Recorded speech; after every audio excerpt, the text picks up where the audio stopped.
Assalamualaikum warahmatullahi wabarakatuh. Teman-teman semua, sahabat-sahabat saya dimanapun berada. Jumpa lagi di channel saya, Ezrial Aziz. Kali ini kita membahas masalah demokrasi atau politik Indonesia.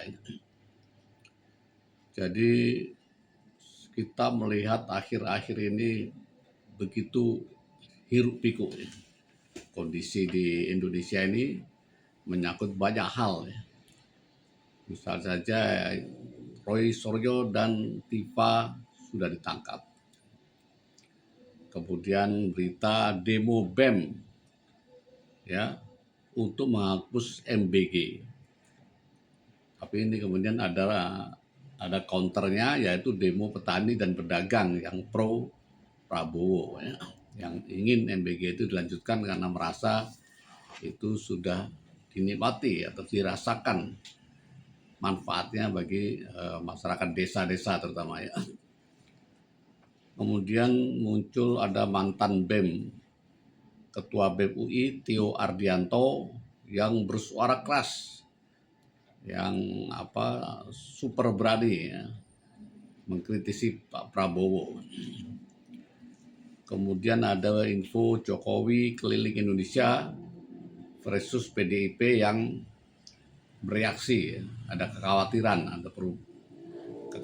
bahwa ini bisa menyebabkan mutasi yang besar-besaran dari PDIP dan ke PSI.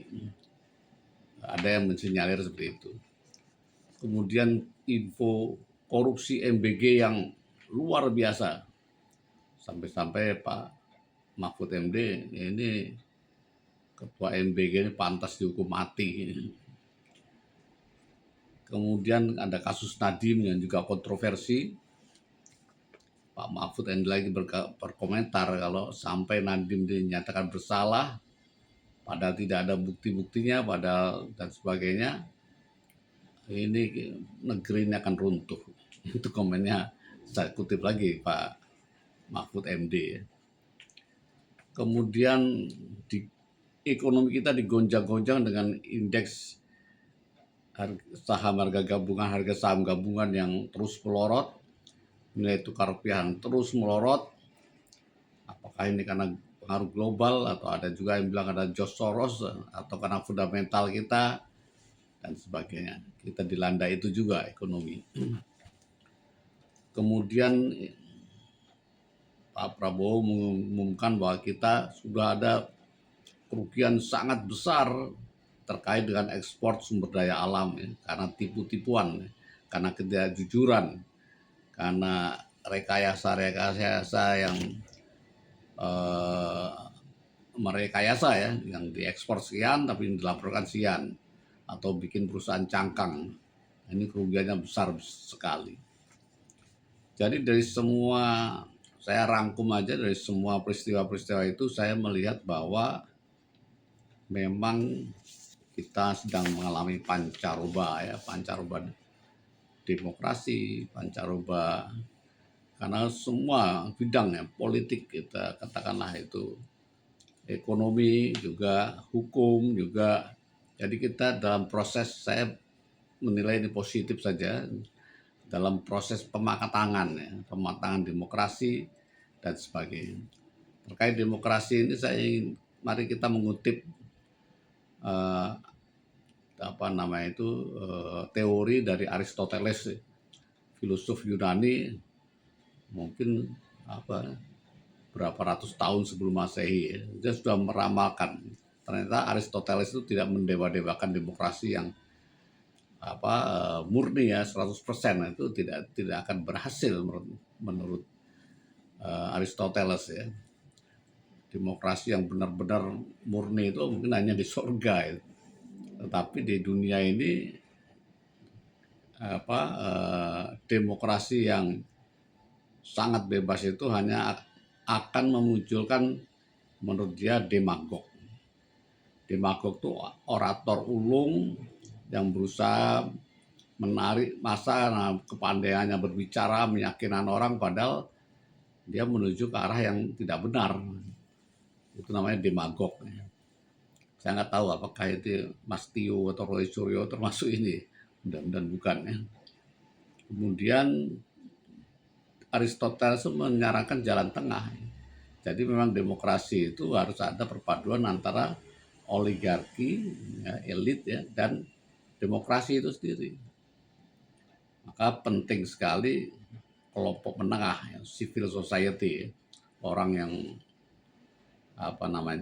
masyarakat kelas menengah itu yang paham politik, yang paham melek politik, melek demokrasi, melek ekonomi dan sebagainya, yang selalu mengkritisi dengan kritik membangun ya, dengan kritik membangun.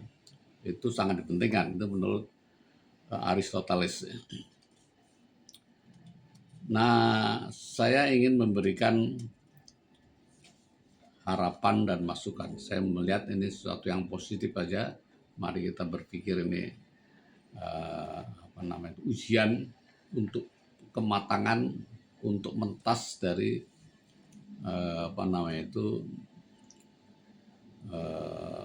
dalam segala hal ya. Jadi masukan saya untuk mahasiswa, ya, termasuk Mas Tiu CS, saya ya ini termasuk civil society yang harus muncul, yang harus hadir. Tapi masukan saya ya tolong diperluas wawasannya ya, diperluas wawasannya, cakrawalannya, dan lebih komprehensif. Contohnya soal MBG. Apakah betul kalau kita hanya melihat MBG itu makan bergizi, memberi makan kepada rakyat, itu memang, tapi MBG itu mempunyai fungsi ekonomi yang luar biasa. Ini yang barangkali harus dilihat, disurvei, dan sudah banyak yang mensurvei manfaatnya dirasakan. Jadi jangan dilihat hanya satu sisi aja. Wah, ini kan bukan stunting ya, memang bukan stunting ya. Tetapi makan itu di satu sisi untuk mencerdaskan ya. Tetapi di sisi lain itu menjadi pergerakan ekonomi di desa-desa. Ini yang luar biasa ya, yang diakui banyak pihak ya. Bahkan saya lupa seorang Jerman itu sampai nangis ya melihat rencana atau realita dari pelaksanaan MBG. Jadi itu kritik saya sama mahasiswa, tolong perluas cakrawalannya, lebih komprehensif lagi. Kritik sangat boleh, kritik harus ya, tapi dengan melihat berbagai aspek, sehingga jangan salah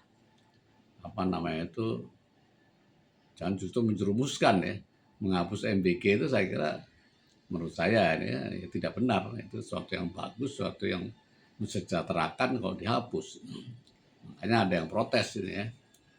Kemudian untuk Pak Prabowo, Pak Presiden, saya kira dengan dukungan yang kuat, waktunya untuk bersih-bersih, memang waktunya untuk mengoreksi semua kebijakan dan program kerjanya.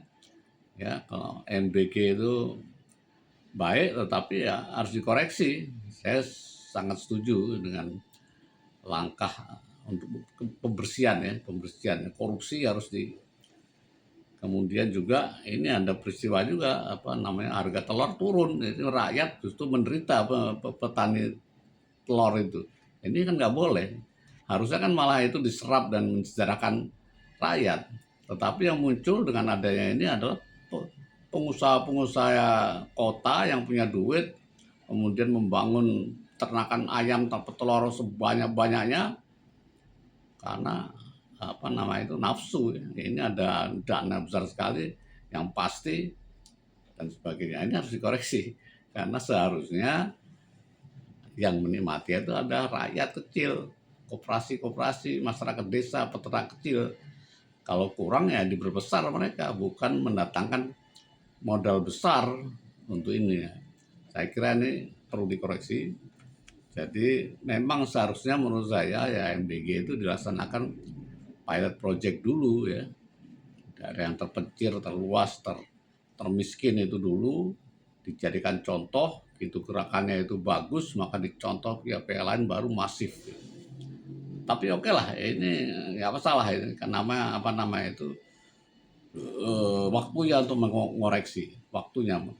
Demikian juga Koperasi Desa Merah Putih. Seharusnya pilot project dulu menurut saya. Tapi ini sudah berjalan, ya kita lihat saja nanti kebentur-bentur atau tidak. Kalau kebentur ya diperbaiki. Tapi program ini kita semua dukung sesuatu yang bagus, yang mensejahterakan untuk kerakyatan dan sebagainya.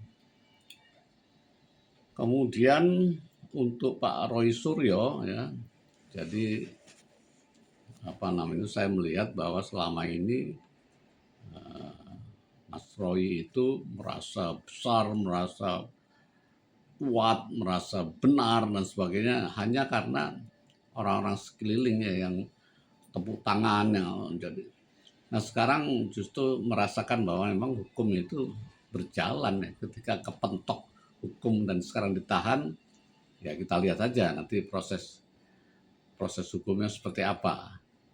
Mudah-mudahan ini makin menyadarkan. Kalau saya sih yakin ya Pak Roy Suryo sendiri walaupun bilang 99% dia sendiri sebagai orang yang berakal sehat dan sebagainya pasti tahu bahwa itu nggak benar. Tapi karena dorongan tepuk tangan orang sekitarnya, jadi dia berdiri pada jembatan yang rapuh. Nah sekarang jembatan runtuh, saya tidak menyorakin itu ya, tapi mendoakan supaya beliau sabar, tabah menghadapi ini. Tentu saja sangat tidak menyenangkan menjalankan proses-proses ini sampai sakit dan sebagainya. Itu Bu Tifa juga seperti itu. Yang mudah-mudahan ini menjadi pembelajaran ya di proses hukum dan proses demokrasi di Indonesia. Kemudian untuk PDIP waktunya untuk introspeksi bahwa langkah-langkah yang selama ini akan menimpa PDIP itu sendiri. Terus menjelek-jelekan Jokowi dan sebagainya. Menurut saya itu harus dikoreksi. Saya sih masih berharap ya PDIP itu menjadi